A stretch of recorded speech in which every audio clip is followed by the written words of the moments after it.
एक गांव में दिशा नाम की एक लड़की अपने बूढ़े अम्मी अब्बू के साथ रहा करती थी। दिशा के अम्मी अब्बू वेज पुलाव का ठेला लगाकर बेचा करते थे। दिशा एक 20 साल की लड़की थी जो दिन भर किताबों में डूबी रहती थी। एक दिन उसकी अम्मी अनीता दीक्षा से बोली, तुम दिन भर किताबों में ही डूबी रहती हो, थोड़ा बहुत अपनी अम्मी के कामों में भी हाथ बटा लिया करो, निकाह के बाद ये तुम्हारे काम आएगा। ये आप कैसी बातें कर रही हैं अम्मी? घर का सारा कामकाज तो मुझे करना आता है। मैंने आपसे खाना बनाना भी सीखा है। अब्बू तो मेरे हाथ के बने हुए दावत की बेहद तारीफ करते हैं। वो तो मैं अच्छी तरह से जानती हूँ, लेकिन दिन भर किताबों में डूबे रहने से क्या हासिल हो जाएगा? भला आज तक किसी लड़की को पढ़ लिख कर कुछ मिला है क्या? अंत में तो उसे निकाह के बाद चूल्हा चौका ही संभालना पड़ता है। ऐसा नहीं है अम्मी, अगर मैं दिन भर किताबों में डूबी रहती हूँ तो उसकी भी एक वजह है। किताबें हमें बहुत कुछ सिखाती हैं। मैं इस जिंदगी में कुछ नया करना चाहती हूँ। दीक्षा की बात पर अनीता दिशा से कुछ बोलने ही वाली थी कि तभी वहाँ दिशा के अब्बू आ गए। अरे मेरी बेटी दीक्षा बिल्कुल सही बोल रही है। अनीता, उसे पढ़ने दो। मैं तो बस यही कहना चाह रही थी जी कि हमें दीक्षा को पढ़ा लिखा कर नौकरी थोड़ी न करवानी है, अंत में उसका निकाह ही तो करना है। ऐसा नहीं सोचते अनीता। अगर दीक्षा बिटिया शिक्षित हो जाएगी तो सोचो अपनी शिक्षा से उसे कितना फायदा पहुंचेगा। वो अपने पति के ऊपर बोझ नहीं होगी। और वैसे भी आजकल के दौर में लड़कियां पुरुषों से पीछे है क्या? वो पुरुषों के साथ कदम से कदम मिलाकर चल रही हैं। अब्बूजान, मेरे मदरसे में 2 दिन के लिए जंगल में एक टूर जा रहा है, क्या मैं जा सकती हूँ? लेकिन मौलाना ने 500 रुपए मांगे हैं। बेटी, मैं तुम्हें कभी मना नहीं करता, लेकिन तुम तो जानती हो आजकल धंधा कितना मंदा हो गया है। मैं तुम्हारे स्कूल की फीस भी कितनी मुश्किलों से जमा करता हूँ। टूर पर जाने के लिए स्कूल वालों ने कुछ अतिरिक्त रुपए तुमसे मांगे हैं जो इस समय मेरे पास नहीं है बेटा। रमन की बात सुनकर दीक्षा का चेहरा उतर गया। अपनी बेटी का चेहरा देखकर रमन भावुक होकर बोला, लेकिन तुम फिक्र मत करो, कल मैं किसी न किसी से पैसे उधार मांगकर तुम्हें दे दूंगा। अब्बू की बात सुनकर दीक्षा बेहद खुश हो गई। ये क्या जी, अब आप दीक्षा के लिए पैसे भी उधार लेंगे? कोई बात नहीं, बेटिया पढ़ लिख जाएगी तो हो सकता है वो आगे चलकर हम दोनों का ही सहारा बने। लेकिन हमें परसों मकान मालिक का किराया भी देना है। अगले दिन दिशा के अब्बू फिर से ठेला लेकर बस स्टैंड के पास चले गए, मगर वो यही सोचते रहे कि आखिर वो कैसे और किससे उधार मांगे। तभी उसे दूर से गांव का मुखिया आता हुआ नजर आया, जो उसी के करीब आ रहा था। नमस्ते नमस्ते मुखिया जी। अरे नमस्ते नमस्ते रमन, नमस्ते। और सुनाओ, कैसे हो? धंधा कैसे चल रहा है तुम्हारा? धंधा अभी बहुत हल्का चल रहा है मुखिया जी। पहले पुलाव शाम तक बिक जाता था, लेकिन अब तो कभी कभी भगोने में पुलाव ऐसा का ऐसा ही रखा रहता है। अरे रमन, आजकल चाइनीज फूड का दौर है। भारत में तरह तरह के लजीज खाना बन रहे हैं। ऐसे में तुम्हारा देसी पुलाव कौन खाना पसंद करेगा? गांव का नक्शा अब पहले जैसा नहीं रहा। गांव के लोग भी बहुत बदल चुके हैं। मुखिया जी, मुझे आपसे कुछ बात करनी थी। हाँ, बोलो, अब क्या बात करनी थी? मुझे आपसे कुछ पैसे उधार चाहिए थे। कितने पैसे चाहिए थे? जी, मुझे 2000 रुपए की जरूरत थी। वो क्या है कि कल मुझे 1500 रुपए मकान का किराया देना है और 500 रुपए बेटिया के स्कूल में जमा करने हैं। अरे तो दीक्षा बेटिया की स्कूल की फीस जमा नहीं हुई क्या? जी, वो तो मैंने कब की जमा कर दी मुखिया जी। क्या है कि स्कूल की तरफ से बिटिया का टूर जा रहा है जंगल, तो बिटिया का बड़ा मन है उस टूर में जाने का, और स्कूल वाले 500 रुपया मांग रहे हैं। अरे तुम्हें क्या हो गया है रमन? तुम्हारा धंधा वैसे ही मंदा चल रहा है और ऊपर से तुम्हें मकान का किराया भी देना है। ऐसे में बिटिया को टूर पर भेजना जरूरी है क्या? बिटिया को पेड़ और पौधों से बहुत प्रेम है मुखिया जी, और वो दिन भर इसी के बारे में किताबों में पढ़ती रहती है। अगर आज शाम को मैं उसे पैसे नहीं दे पाया तो बिटिया का दिल टूट जाएगा मुखिया जी। मुखिया दीक्षा के अब्बू की बातों को सुनकर उन्हें बेहद गौर से देखने लगा। तभी मुखिया का साथी अभिमन्यु वहाँ जा पहुँचा। अभिमन्यु एक बेहद गंदे बर्ताव का इंसान था, जो मुखिया के हमेशा कान भरता रहता था। वो उन दोनों की बातें काफी देर से सुन रहा था। अभिमन्यु ने मुखिया के कान में बोला। अरे सोचते क्या हो मुखिया जी, 1000 रुपए की बात है, दे दीजिए। वैसे भी रमन का ठेला कम से कम 10,000 रुपयों का होगा। इस वक्त रमन का धंधा अच्छा नहीं चल रहा है, वो आपके पैसे नहीं चुका पाएगा। उसके बदले आप उसका ठेला रख लेना, पूरे 8,000 रुपए का फायदा होगा। अभिमन्यु की बात मुखिया के दिमाग में बैठ गई। अरे ये पैसे कब तक दोगे मुझे? मुखिया जी मुझे बस 2 महीने का समय दे दीजिए। इससे पहले मैंने आपसे ना जाने कितने बार पैसे उधार लिए, लेकिन हमेशा चुका दिए हैं। अरे उस वक्त की बात अलग थी रमन, लेकिन इस वक्त की बात अलग है। मैं कुछ समझा नहीं मुखिया जी। अरे देखो रमन, आजकल सभी का धंधा मंदा चल रहा है, मेरा भी व्यापार थोड़ा सा मंदा ही चल रहा है, तो इसीलिए मुझे पैसे जल्दी चाहिए। और दूसरी बात, मुझे गिरवी रखने के लिए भी कोई सामान चाहिए। मुखिया की बात सुनकर दीक्षा के अब्बू बेहद बुरी तरह से चौंक पड़े। दीक्षा के अब्बू जानते थे कि मुखिया अंदर से अच्छे स्वभाव का इंसान था। दीक्षा के अब्बू समझ गए कि मुखिया के कान किसी और ने नहीं, बल्कि कुछ देर पहले अभिमन्यु ने ही भरे थे। मगर दीक्षा के अब्बू मजबूर थे, क्योंकि मुखिया के अलावा गांव में कोई भी 2,000 रुपए उसे उधार नहीं दे सकता था। मेरे पास क्या है मुखिया जी, गिरवी रखने के लिए सिर्फ एक किराए का मकान है। और क्या आपको मेरी जबान पर भरोसा नहीं है? अरे भरोसे के जमाने चले गए रमन, हमारा ये ठेला किस दिन काम आएगा? अगर तुम मुझे महीने के अंदर अंदर पैसे नहीं दे पाए तो मैं ये तुम्हारा ठेला जब्त कर लूंगा, और तुम्हें इस बात का कोई बुरा नहीं मानना चाहिए। दीक्षा के अब्बू सोचते हुए बोले, ठीक है मुखिया जी, जैसी आपकी मर्जी। मुखिया मुस्कुराता हुआ वहाँ से चला गया। शाम को दीक्षा के अब्बू ने 500 रुपए दीक्षा को दे दिए। दीक्षा बेहद खुश होकर वहाँ से चली गई। दीक्षा के अब्बू ने सारा मसला दीक्षा की अम्मी को कह सुनाया। ये क्या किया आपने? आप बेहद अच्छी तरह से जानते हैं कि अभिमन्यु एक नंबर का बेईमान आदमी है। मुखिया जी एक अच्छे स्वभाव के और नेक दिल इंसान है। जरूर अभिमन्यु की तुम्हारे ठेले पर नियत खराब हो गई होगी। आखिर मुखिया जी आपका ठेला लेकर क्या करेंगे? वो जरूर आपके ठेले को अभिमन्यु को दे देंगे। जब आपके पास ठेला ही नहीं रहेगा तो आप क्या करेंगे? तब तक कोई ना कोई हल निकल आ जाएगा। वैसे भी हमें कल मकान मालिक का किराया चुकाना तो है ही। 1500 रुपए तो वैसे भी मुझे मुखिया जी से मांगने पड़ते हैं। अगले दिन दीक्षा जंगल के टूर पर चली गई। दीक्षा जंगल के घने दरख्तों को बेहद गौर से देख रही थी। तभी उसकी नजर एक बूढ़ी औरत पर पड़ी। उसने देखा कि वो बूढ़ी औरत केले के पत्तों में कुछ पका रही थी। केलों के पत्तों में से बेहद अच्छी खुशबू आ रही थी। दीक्षा अपने आप को रोक नहीं पाई और उस बूढ़ी औरत के पास चली गई। ये क्या है आंटी? ये केलों के पत्तों की बनी हुई बिरयानी है बेटी। ये कैसे मुमकिन हो सकता है? बिल्कुल मुमकिन हो सकता है बेटी, मैं इसकी रेसिपी को अच्छे से जानती हूँ। दीक्षा उस बूढ़ी औरत के चेहरे को गौर से देखने लगी। आपके चेहरे की झुर्रियाँ मुझे बता रही हैं कि आप इस जंगल की रहने वाली नहीं हैं और ये रेसिपी इस देश की नहीं है। तुम तो बेहद चालाक हो बेटी। तुमने कैसे अंदाजा लगा लिया? मैं दिन भर किताबों में पढ़ती रहती हूँ, मुझे कुछ नया सीखने का शौक है। तुम बेहद अच्छी बातें करती हो। क्या नाम है तुम्हारा? दीक्षा। दीक्षा, दीक्षा तुमने बिल्कुल सही पहचाना। मैं अपनी जवानी में ही आधी दुनिया घूम चुकी हूँ। मेरे खानदान के सभी लोग मुझे छोड़कर विदेश में बस गए हैं। उस दिन के बाद इस दुनिया से मेरा दिल बिल्कुल ही हट गया और मैं जंगलों में ही अकेले रहने लगी। क्या आप मुझे ये रेसिपी सिखाएंगी? अगर कोई और कहता तो मैं उसे जरूर मना कर देती, लेकिन तुम बेहद अच्छी हो। तुम्हारी आंखों की चमक बता रही है कि तुम्हें आगे बढ़ने का बेहद शौक है।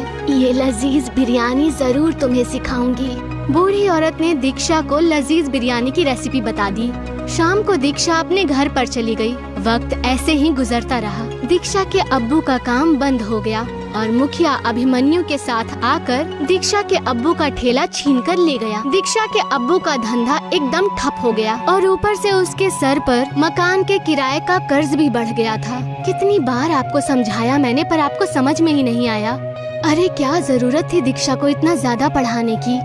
अब बताइए, दीक्षा को पढ़ा लिखा कर क्या फायदा मिला? कितने भी पैसे खर्च हुए हैं, अगर वो हम बचा कर रखते तो आज हमारे कुछ काम आते। अरे इसमें दीक्षा का कोई दोष नहीं है अनीता। तभी वहाँ पर दीक्षा आकर बोली, अब्बू जान, मेरे पास एक तरकीब है। कैसा उपाय बेटी? कुछ महीने पहले जब मैं जंगल के टूर पर गई थी तो मैंने वहाँ पर एक बूढ़ी औरत से बिरयानी की रेसिपी सीखी थी। मुझे लगता है कि अगर वही बिरयानी हम अपने गांव में बनाकर बेचें तो हमें बेहद मुनाफा होगा। ये कैसी बातें कर रही हो बेटी? तुम कहना क्या चाहती हो कि तुम्हारे पिताजी अच्छी पुलाव नहीं बनाते थे? अनीता, मुझे लगता है कि दीक्षा बेटी सही बोल रही है। मुखिया जी भी यही बोल रहे थे कि आजकल भारत में नई नई चीजों का दौर है। जब तक हम कुछ नया नहीं करेंगे तो ऐसे ही बिछड़ते रह जाएंगे। लेकिन दिक्कत ये है जी कि बिटिया की बात अगर मान भी ली जाए तो आप वो बिरयानी बेचोगे कहाँ? ठेला तो वो अभिमन्यु छीन कर ले गया। अब उसकी चिंता मत कीजिए अम्मी। मैंने अपने घर के मसले के बारे में अपनी टीचर से बात की थी। उनकी एक दुकान गांव में खाली पड़ी है। उन्होंने मुझसे कहा है कि जब तक तुम्हारे अब्बू के पैसों का मसला हल नहीं हो जाता तक वो हमें अपनी दुकान दे सकती है। दीक्षा की बात सुनकर दीक्षा के अब्बू खुश हो गए। अगले दिन दीक्षा अपने अब्बू को खेतों में ले गई और अपने अब्बू जान के साथ बेहद सारे केलों के पत्तों को तोड़कर दुकान पर ले गई। दीक्षा के अम्मी और अब्बू ने पहले से ही दुकान की साफ सफाई कर दी थी। दीक्षा ने केले के पत्तों में बासमती चावल और कुछ अन्य चीजें डालकर उन्हें अंगारों पर पकने के लिए रख दिया और कुछ ही देर में पत्तों की बिरयानी बनकर तैयार हो गई। उसमें से इतनी अच्छी खुशबू निकल रही थी कि वहाँ से जाने वाले लोग खुद को रोक नहीं पाए। तभी एक आदमी उनके दुकान पर जाकर बोला, अरे आपकी दुकान में से तो बहुत अच्छी खुशबू आ रही है। क्या ये कोई नई होटल है? दीक्षा के अब्बू कुछ बोलते उससे पहले ही दीक्षा ने उस आदमी से बोला, आपने बिल्कुल सही पहचाना, ये हमारा नया होटल है, केले के पत्तों की बिरयानी वाला होटल। वो आदमी तुरंत उस दुकान के एक टेबल पर बैठते हुए बोला, मुझे भी एक प्लेट खानी है। तभी दीक्षा ने उसे गर्मा गर्म बिरयानी परोस दी। वो आदमी देखते ही देखते बिरयानी की 4-5 प्लेट खा गया। मजा आ गया। कितने हो गए? 2000 रुपए। उस आदमी ने बेहद खुशी खुशी दीक्षा को 2000 दे दिए। वो आदमी शहर का रहने वाला था और एक फेमस यूट्यूबर था। अरे इस तरह का खाना मैंने जिंदगी में पहली बार खाया है। मुझे नहीं लगता ये भारत में कहीं और बनता होगा। अगर आपको एतराज ना हो तो क्या मैं आपका फोटो केलों के पत्तों के बिरयानी के साथ सोशल मीडिया पर पोस्ट कर सकता हूँ? हाँ, क्यों नहीं। इससे तो हमारे होटल को बेहद फायदा होगा। उस आदमी ने दीक्षा की एक तस्वीर पत्तों के बिरयानी के साथ खींचकर फेसबुक पर अपलोड कर दी और वहाँ से चला गया। रमन 2000 देखकर बेहद खुश हो गया। इतने पैसे तो वो 10 दिन में भी नहीं कमा पाता। देखा अनीता, बिटिया का पढ़ना लिखना कितना काम आ रहा है। सोचा अगर हम इसे नहीं पढ़ाते तो हमारी क्या स्थिति होती। आप बिल्कुल सही कह रहे हैं। मुझे तो अपनी सोच पर बेहद शर्म महसूस हो रही है। कुछ ही दिनों में देखते ही देखते दीक्षा की वो फोटोज पूरे भारत में फेमस हो गई। दीक्षा के होटल पे दूर दूर से लोग केले के पत्तों की बिरयानी खाने के लिए आने लगे। कुछ ही महीनों के बाद दीक्षा के अब्बू ने वो दुकान दीक्षा की टीचर से खरीद ली। अब रमन का एक बेहद सुंदर मकान बन गया था और वो गांव केले के पत्तों की बिरयानी के नाम से प्रसिद्ध हो गया था। और ये बात अभिमन्यु को बिल्कुल भी रास नहीं आई और उसने मुखिया से बोला, अरे मुखिया जी, ये तो आपकी इंसल्ट है। आपके गांव का नाम आपकी वजह से नहीं बल्कि दीक्षा की वजह से मशहूर हो रहा है। इससे पहले कि मुखिया अभिमन्यु से कुछ बोलता कि तभी मुखिया की पत्नी गुस्से में बाहर आकर बोली, अब तुम्हें घर में आने की कोई जरूरत नहीं है। अरे ये क्या कह रही हो तुम? अभिमन्यु मेरा साथी है। तुम्हारा साथी नहीं बल्कि तुम्हारा दुश्मन है। अरे तुम्हें तो दीक्षा को इनाम देना चाहिए। दीक्षा की वजह से हमारे गांव का नाम कितना मशहूर हुआ है। हमारे बच्चों को आगे बढ़ने की सीख मिली है और ये अभिमन्यु दिन भर गांव वालों के खिलाफ तुम्हारे कान भरता रहता है और तुम्हें भड़काता रहता है। इस अभिमन्यु की वजह से तुम्हारा नाम कितना खराब हुआ है, तुम्हें इसका अंदाजा भी है। मुखिया को अपनी बीवी की बात समझ आ जाती है। उसने अभिमन्यु को धक्के देकर घर से बाहर निकाल दिया। शाम को मुखिया और उसकी बीवी दीक्षा के अब्बू के होटल पर बिरयानी खाने पहुँचे। अरे मुझे माफ कर दो रमन, मैंने तुम्हारे साथ बहुत बुरा बर्ताव किया। अभिमन्यु की बातों में आकर मैंने तुमसे तुम्हारा ठेला भी छीन लिया। ऐसा नहीं है मुखिया जी, ये तो ऊपर वाले की लीला है। पैसा नहीं करते तो भला मैं इतना बड़ा आदमी कैसे बनता। लेकिन मैं कितना भी बड़ा क्यों ना बन जाऊं, आपसे हमेशा छोटा ही रहूंगा, क्योंकि आप हमारे गांव के मुखिया हैं। दीक्षा के केले के पत्तों की बिरयानी आज भी शहर से लोग खाने के लिए आते हैं। वानगांव नाम का एक कस्बा था। नमन वहाँ अपने गरीब परिवार के साथ रहा करता था। नमन की माँ सुकन्या लंबी बीमारी से गुजर रही थी, जिसे लेकर नमन बेहद परेशान रहा करता था। माँ की बीमारी के कारण नमन अपनी पढ़ाई भी पूरी न कर सका। माँ, मैं सोच रहा हूँ कि कुछ दिन शहर जाकर नौकरी ढूंढ लूँ। तब तक आप अपना ध्यान रखिएगा, शायद बाबा हमें वहाँ मिल जाए। बेटा, तुम्हारे पिताजी को लापता हुए 25 साल बीत गए हैं। तुम कितनी बार शहर जाकर छानबीन कर चुके हो, लेकिन उनका कोई पता नहीं चला। अब उम्मीद करना ही गलत है। माँ, मुझे पूरा यकीन है कि बाबा को मैं इस बार जरूर ढूंढ कर लाऊंगा। तुम्हें मेरी तबीयत के बारे में बेहद अच्छे से पता है। मैं इस झोपड़ी में अकेले नहीं रह सकती। मैं भी तुम्हारे साथ चल रही हूँ। जो होगा हम दोनों साथ में देख लेंगे। माँ बेटे दोनों ही अपना बोरिया बिस्तरा बांधकर शहर के लिए रवाना हो गए। कुछ दूर चलने के बाद रमन ने देखा कि उनके पास रखा पानी खत्म हो चुका है। मुझे बेहद प्यास लगी है बेटा, कहीं से पानी लेकर आ, वरना मैं गश्त खाकर यहीं गिर जाऊंगी। आप यही पास वाले बगीचे में बैठ जाइए, मैं तब तक पानी लेकर आता हूँ और जल्दी आता हूँ। आप फिक्र मत कीजिएगा। बेटा, जितना तुमने दिलासा दिया है ना, उतने में तो तुम जाकर पानी ले आते। जाकर ले आ। नमन पास के कस्बे में पानी ढूंढने के लिए जाता है, लेकिन हर जगह उसे खाली सड़कें और सिर्फ दरख्त ही नजर आ रहे थे। और उन्हीं सड़कों पर उसे एक घर दिखाई देता है, जो कि ठीक पहाड़ों के बीच में था। उस घर को देखते ही नमन खुश हो जाता है। वहाँ एक घर नजर आ रहा है, मुझे वहाँ जाकर देखना होगा, बस पानी मिल जाए। नमन उस घर में जाता है और दरवाजा खटखटाने लगता है। कोई है? कोई है? यहाँ पर कोई है? मेरी माँ का प्यास से बुरा हाल हो चुका है, मेहरबानी करके मेरी मदद कीजिए। दरवाजा खोलिए, मुझे आपकी मदद चाहिए। हाँ, रुको बेटा, मैं आया। उस बूढ़े आदमी ने दरवाजा खोला और मटके से पानी निकाला और ग्लास में लाकर उसे देते हुए बोला, चलो चलो, जल्दी से चलो, मेरे पास ये पानी रखा हुआ है, ये उन्हें पिला दो। साथ ही मैंने कुछ जामुन लिए हैं, उन्हें ये जामुन खिलाकर पानी पिला देना, वो अपने आप ठीक हो जाएगी। जैसा आप कहे, ये चीज मुझे दे दीजिए, मैं आपसे वहाँ पहले पहुँच जाऊंगा। नमन उस आदमी से सारी चीजें लेकर अपनी माँ के पास पहुँच जाता है। पानी, पानी, पानी, जल्दी ले आओ बेटा। माँ, तुम फिक्र मत करो, ये लो पानी, मैं लेकर आ गया हूँ माँ। और सबसे पहले ये जामुन खा लो। उस जामुन को खाकर नमन की माँ बिल्कुल तंदुरुस्त हो गई, जिसे देखकर नमन बेहद हैरान हो गया। माँ, अब तो एकदम बदल गई है, ये सब क्या है? मैंने आपको इतना ठीक तो कभी नहीं देखा। मैं खुद ये बात नहीं समझ पा रही हूँ कि आखिर ये सब माजरा क्या है और तुम्हें ये जामुन कहाँ मिले। और उस जामुन का स्वाद एकदम जाना पहचाना था। इतने में ही वहाँ पर वो शंकर आ जाता है, जिसे देखकर नमन की माँ सुकन्या हैरान हो जाती है। आप यहाँ? नमन, नमन, नमन, यही तुम्हारे पिताजी हैं, जिन्हें हम शहर ढूंढने के लिए जा रहे थे। बाबा, आप हमें क्यों छोड़कर चले गए? मैं तुम्हें सारी सच्चाई अच्छे से बताता हूँ। उस वक्त गांव में बाढ़ आ चुकी थी। पास का ही एक डैम खुलने की वजह से सारा पानी कस्बे के अंदर आ गया था। अरे शंकर, जल्दी से अपने परिवार को उठाकर उनके रिश्तेदारों के पास भेज दो।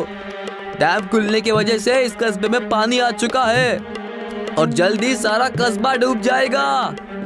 ये तुमने ठीक कहा भाई, मैं अभी ऐसा ही करूँगा। उस वक्त शंकर ने ठीक वैसा ही किया। अपने बच्चे नमन और अपनी बीवी सुकन्या को रिश्तेदारों के पास भेज दिया। तुम दोबारा इस डूबते हुए कस्बे में मत आना, मैं तुम्हारे पास जल्द ही आऊँगा। आप जल्दी से हमारे पास आ जाइएगा, मैं आपका इंतजार करूंगी। बस नमन बेटे का ख्याल रखना। उसके बाद मैंने एक खबर सुनी कि रास्ते से जाती हुई बस खाई में गिर गई है। फिर मैंने सोचा कि मैंने मेरा परिवार खो दिया है और इस जगह में बस गया। मैं आज बहुत खुश हूँ, मेरा परिवार सही सलामत है। आपका परिवार सलामती से बिल्कुल भी नहीं है और बाप के प्यार के लिए तरसा हूँ मैं। और एक आप है कि यहाँ रहकर जामुन खा रहे हैं, शर्म आनी चाहिए आपको। चुप रहो नमन, पिताजी से कोई ऐसे बात करता है क्या? आवाज नीची रखो। भला हो उस ऊपर वाले का जिसने मुझे अपने परिवार से मिलाया। तुम्हारा दिया हुआ जामुन का दरख्त आज बहुत बड़ा हो गया है। मैंने उसे संभाल कर रखा था। वो कोई मामूली जामुन का दरख्त नहीं है, उसमें कई सारी ताकतें हैं। मैं कुछ समझा नहीं, ये कैसे जामुन का दरख्त है? इससे क्या होता है? ये जामुन कई हजार सालों में एक बार ही फलता है। उस दरख्त के जामुन को खाते ही लोग तंदुरुस्त और ठीक हो जाते हैं। हम अपनी गरीबी इस जामुन की मदद से खत्म कर सकते हैं। बेटा, मैं मेरे परिवार को पाकर ही खुश हूँ। चलो वहाँ उस घर पर चलकर तुम जामुन के दरख्त को देखो। नमन अपने पिता और अपनी माँ के साथ जाकर उस जामुन के दरख्त को देखता है कि वहाँ पर एक विशाल जामुन का दरख्त वहाँ खड़ा है, जिसे देखकर वो बेहद खुश हो जाता है। वो पूरा दरख्त बेहद सारे जामुन से भरा हुआ होता है। माँ, इस जामुन से हम बेसहारा लोगों को ठीक करेंगे, कम पैसों में ही। बेटा, तुम्हारी सोच नेकी की है, लेकिन यहाँ के लोग बेहद बेसहारा और गरीब है, वो जामुन नहीं खरीदेंगे। तुम कोई और काम के बारे में सोच सकते हो। बाबा, क्या मैं बिरयानी की दुकान खोल सकता हूँ? ये पहाड़ी इलाका है, थोड़ी ही दूर कस्बे में चले जाएंगे और वहाँ जाकर अपने बिरयानी बेचने का कारोबार करेंगे। तुम ऐसा जरूर कर सकते हो, कोई दिक्कत नहीं है, ऐसा ही करो। नमन ने बिरयानी का ठेला खोल दिया और अपने पास के कस्बे में जाकर बिरयानी बेचने लगा। बिरयानी, गर्मा गर्म बिरयानी, जो खाए उसका दिल भराए। बिरयानी, गर्मा गर्म बिरयानी। खुशबू तो बड़ी अच्छी आ रही है। कितने का दिए भाई? सिर्फ 50 रुपए, और वो भी पेट भर। अरे वाह, ये तो बहुत ही सस्ता और बहुत ही अच्छा है। दे दो, मेरे परिवार के लिए पूरे 200 रुपए का। जी। ऐसे ही नमन की बिरयानी बेहद ज्यादा चर्चित हो गई। कुछ दिन निकल चुके थे। नमन पूरी मेहनत से अपना काम किया करता था और अपने माँ पिताजी की सेवा भी किया करता था। इस बात से उसके माँ और पिताजी दोनों बेहद खुश थे। माँ, मैं आपके लिए ये मंगलसूत्र लेकर आया हूँ, सोने का। अरे वाह बेटा, तुम हमेशा ऐसे ही तरक्की करो और बेहद काबिल बनो। सब बात कर ही रहे थे कि तभी वहाँ गांव का मुखिया रोते हुए आया। शंकर, शंकर, अरे ओ शंकर, मेरे कस्बे को बचा लो, मेरे कस्बे को बचा लो, बड़ी परेशानियां हो गई है। ठहरो जरा, सांस लो, बताओ हुआ क्या? ऐसी कौन सी परेशानी आ गई जो भागे भागे इतने दूर से आए हो कस्बे से? मेरे गांव में परेशानी आन पड़ी है। गांव का हर आदमी बीमार है। कस्बे में एक बीमारी फैलने के वजह से सब लोग परेशान और हताश है। मैं कस्बे के बाहर था, इसी वजह से मैं बच गया। मेरा परिवार तक इस बीमारी के चपेट में आ चुका है। लेकिन इस बीमारी के बारे में तुम किसी डॉक्टर या वैद्य को क्यों नहीं बता देते? उस परेशानी के डर से इतने लोग परेशान हैं कि मैं क्या बताऊं। बाबा, हम उनकी मदद जादुई जामुन से कर सकते हैं। हम जामुन को बिरयानी में मिलाकर उन्हें खिला देंगे, जिससे वो एकदम ठीक हो जाएंगे। ऐसे में हमें उन्हें सिर्फ जामुन खिलाना चाहिए। नहीं माँ, उस कस्बे में हमारे बिरयानी बहुत बिकती है। जामुनी बिरयानी खाकर उन्हें पता भी नहीं चलेगा और वो एकदम तरोताजा हो जाएंगे। नमन बिल्कुल ठीक कह रहा है, हमें ऐसा ही करना चाहिए। बेटा, बस उन्हें ठीक कर दो, तुम्हें मुंह मांगी कीमत हम देंगे। नमन ने जादुई जामुन के पेड़ से बेहद सारे जामुन तोड़े और बिरयानी बनाकर उसमें जामुन डाल दिए। और ये हो गई हमारी जामुन की बिरयानी तैयार। नमन और मुखिया जी मिलकर पूरे कस्बे में जामुन बिरयानी बांटते हैं। जैसे जैसे सब लोग जामुन की बिरयानी खा रहे थे, उस जामुन के जादू से सब लोग ठीक होते जा रहे थे। मुखिया इस चीज को देखकर बेहद खुश था। बेटा, अगर आज तुम ना होते तो मेरा कस्बा तबाह हो चुका होता। लाख लाख शुक्र है तुम्हारा, ये तो मेरा फर्ज था। जामुन बिरयानी खाते ही सब ठीक हो गए और ये बात सारी जगह आग की तरह फैल गई। सारे ही नमन से जामुन बिरयानी खरीदकर खाने लगे और नमन की तारीफें करने लगे। नमन के पूरे परिवार को नमन पर नाज था और फिर सभी लोग खुशी खुशी एक साथ रहने लगे। बोरा गांव में एक छोटा सा स्कूल है जो कि बहुत साल पुराना है। स्कूल की हालत बेहद खराब है। बच्चों के बैठने वाली बेंच टूटी हुई है और उन पर दीमक लगी हुई है। ब्लैक बोर्ड पर दरारें पड़ी हुई है। साथ ही बारिश के मौसम में स्कूल के छत से पानी भी टपकता है। बच्चों, जल्दी से अपना होमवर्क चेक करवा लो, अभी बारिश होने वाली है, नहीं तो तुम्हारी कॉपियाँ भीग जाएंगी। बारिश में काफी भीग जाने की वजह से सभी अपना होमवर्क चेक कराने के लिए टीचर के पास जाते हैं। टीचर सभी बच्चों का होमवर्क चेक करती है और उन्हें नया होमवर्क देकर घर भेज देती है। ठीक है बच्चों, कल सब अपना होमवर्क करके आना और अभी सीधे घर चले जाओ। कोई भी मुझे रास्ते में घूमता हुआ नहीं दिखना चाहिए, क्योंकि बारिश तेज होने वाली है और अगर बारिश में भीग जाओगे तो तबीयत खराब हो जाएगी। ठीक है मैडम, हम सब स्कूल से सीधा घर चले जाएंगे। सभी स्टूडेंट घर चले जाते हैं और उनके जाने के बाद मैडम भी स्कूल के सभी दरवाजे और खिड़कियां बंद करके ताला लगा देती है और अपने घर निकल जाती है। सबके निकल जाने के बाद तेज बारिश होती है और साथ ही आंधी तूफान भी आता है। तेज तूफान के चलते स्कूल टूटकर नीचे गिर जाता है। अगले दिन जब मैडम स्कूल आती है तो देखती है कि स्कूल पूरी तरह से खत्म हो चुका है। लो, अब यही देखना बाकी रह गया था। जैसे तैसे करके हम इस स्कूल में काम चला रहे थे, अब तो वो भी नहीं रहा। अब बच्चों को कैसे पढ़ाऊंगी? टीचर गांव के मुखिया के पास जाती है और उनको इस बारे में बताती है। मुखिया जी, हमारा स्कूल तूफान की वजह से टूट गया है।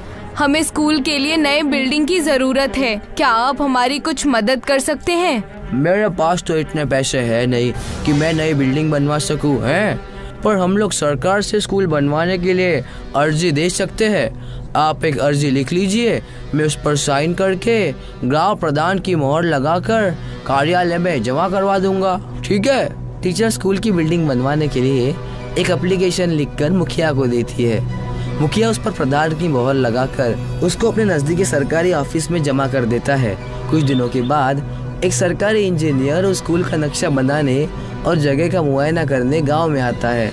ये लीजिए मैम, मैंने नए स्कूल का नक्शा बना लिया है। मैं इसकी कॉपी ऑफिस में जमा कर दूंगा। जैसे ही सरकार की तरफ से बजट पास होगा, नए स्कूल बनने का काम शुरू हो जाएगा। टीचर को नया स्कूल का नक्शा देने के बाद इंजीनियर वहाँ से चला जाता है और सरकारी ऑफिस में स्कूल का नक्शा दे देता है। पर सरकारी अफसर इस विषय पर कोई भी ध्यान नहीं देते और बहुत वक्त गुजर जाने के बाद भी स्कूल बनने का काम शुरू नहीं होता है। कई महीने इंतजार किया, अब तो 1 साल होने को है। अभी तक नया स्कूल बनने का कोई आसार नहीं नजर आ रहा। मुझे तो नहीं लगता कि सरकार हमारे लिए स्कूल बनवा कर देगी। टीचर इस बारे में इंजीनियर से बात करने के लिए उनके ऑफिस जाती है। आइए मैडम, बैठिए, मैं आपके पास ही आने वाला था। सर, वो हमारे स्कूल की बिल्डिंग का काम कब से शुरू होगा? 1 साल बीत चुका है। बच्चों के मुस्तकबिल का सवाल है। अब आपको क्या बताऊं मैम, मैंने तो उसी दिन नक्शा दे दिया था, वो पास भी हो गया था। सरकार की तरफ से जो स्कूल बनाने के लिए बजट आया था, उस पैसे को सरकारी अफसरों ने खा लिया और कागजों में ये दिखा दिया कि स्कूल बन चुका है। अच्छा, तो ये बात है। सरकारी अफसरों से और उम्मीद भी क्या की जा सकती है? इन लोगों ने तो बच्चों की तालीम को भी नहीं छोड़ा। कम से कम इस स्कूल का पैसा तो छोड़ देते, बेचारे बच्चों का भला हो जाता। मैं माफी चाहता हूँ मैडम, आपके बच्चों का भविष्य खराब हो गया, पर इसमें मेरी कोई गलती नहीं है। मैंने तो अपना काम कर दिया था। नहीं, मैं इतनी आसानी से बच्चों के मुस्तकबिल को खराब नहीं होने दूंगी। स्कूल की बिल्डिंग नहीं बनी तो क्या हुआ, मैं दरख्त के नीचे बच्चों को पढ़ाऊंगी, लेकिन बच्चों की तालीम में कोई रुकावट नहीं आने दूंगी। अगले दिन से टीचर सभी को एक बड़े दरख्त के नीचे पढ़ाना शुरू करती है। सभी बच्चे अपने इस तरह की क्लास से बेहद खुश थे, पर तभी अचानक बारिश शुरू होती है और बच्चे बारिश से बचने के लिए इधर उधर भागने लगते हैं। अरे कहाँ जा रहे हो? आराम से बच्चों, बारिश में फिसलना मत। कुछ बच्चे पास में पड़े खराब रिक्शा के अंदर बैठ जाते हैं। मैडम भी रिक्शा के अंदर चली जाती है और आगे ड्राइवर की सीट पर बैठकर बच्चों को पढ़ाने लगती है। ये तो हमें अच्छी जगह मिल गई है बच्चों, हम लोग यहाँ बैठकर भी पढ़ाई कर सकते हैं। मैडम, पर इस रिक्शा में तो सिर्फ हम 4 लोग ही पढ़ाई कर सकते हैं, बाकी के बच्चे कैसे पढ़ेंगे? इस बारे में कुछ सोचना पड़ेगा। मैं कोई हल निकालती हूँ। तुम आज का अपना लेसन कंप्लीट करो और घर चले जाओ।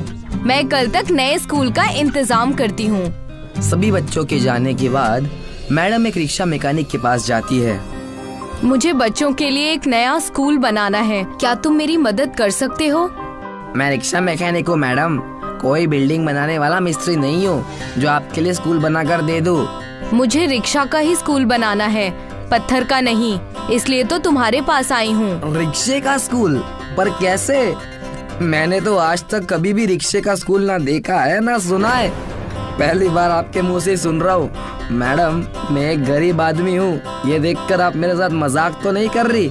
और अगर मजाक नहीं कर रही है तो आप खुद ही बता दीजिए कि रिक्शा का हम स्कूल कैसे बना सकते हैं। देखो, वहाँ पर बहुत टाइम से कुछ खराब रिक्शे पड़े हैं, क्या तुम उन सभी को जोड़कर एक ऐसा रिक्शा स्कूल तैयार कर सकते हो जिसमें मेरे सभी स्टूडेंट्स एक साथ मिलकर पढ़ सकें? अच्छा, तो ऐसी बात है, आपने पहले क्यों नहीं बताया? यह तो मैं अच्छे से कर सकता हूँ। आप सब मेरा कमाल देखते जाइए। मैं सभी खराब रिक्शा को जोड़कर एक ऐसी स्कूल बनाऊंगा कि आप देखती रह जाएंगी। अब वो मैकेनिक सारे खराब पड़े हुए रिक्शा को एक जगह इकट्ठा करता है और एक एक करके जोड़ देता है। ये लीजिए मैडम, आपका रिक्शा स्कूल चकाचक बनकर तैयार हो गया है। अंदर में ब्लैक बोर्ड फिट कर दिया है। बहुत बहुत शुक्रिया। तुम्हारा जो भी बिल हुआ है वो मुझे दे दो, मैं पे कर दूंगी। कैसी बात कर दी है मैडम आप? बच्चों के भविष्य के लिए आप इतना कुछ कर रही है और मैं इतना भी काम नहीं कर सकता क्या? और वैसे भी मेरी बेटी स्नेहा को आप ही पढ़ाती है ना? ठीक है, फिर मैं चलती हूँ, बच्चों के स्कूल का टाइम हो रहा है। अब टीचर रिक्शा स्कूल के ड्राइविंग सीट पर बैठकर उसे चलाने लगती है और बच्चों के घर जाकर उनको पिक करती है। एक औरत को रिक्शा चलाता देखकर लोग उनका मजाक उड़ाते हैं, पर टीचर उनकी बात पर कोई ध्यान नहीं देती है। अरे वो देखो, औरत रिक्शा चला रही है। अब टीचर सभी स्टूडेंट को उनके घर से पिक करती है और सभी को रिक्शा स्कूल के अंदर पढ़ाती है और छुट्टियां होने पर सभी को घर पर ड्रॉप कर देती है। सभी बच्चे भी मन लगाकर पढ़ाई करते हैं और एग्जाम में टॉप करते हैं। ये देखो बच्चों, हमारे स्कूल के बारे में न्यूज़पेपर में आर्टिकल छपा है, सभी ने टॉप किया है, इसलिए सभी स्टूडेंट्स को नई क्लास के लिए ऑल द बेस्ट। अब ये बात सभी जगह फैल जाती है कि एक टीचर स्कूल न होने की वजह से रिक्शा में घूम घूम कर बच्चों को पढ़ाती है। सरकार के कानों तक जब ये बात पहुंचती है तो सरकार उन घुसखोर अफसरों को नौकरी से निकाल देती है जिन्होंने स्कूल बिल्डिंग का पैसा खाया था, और टीचर को उसके इस नेक काम के लिए अवार्ड से सम्मानित करते हैं।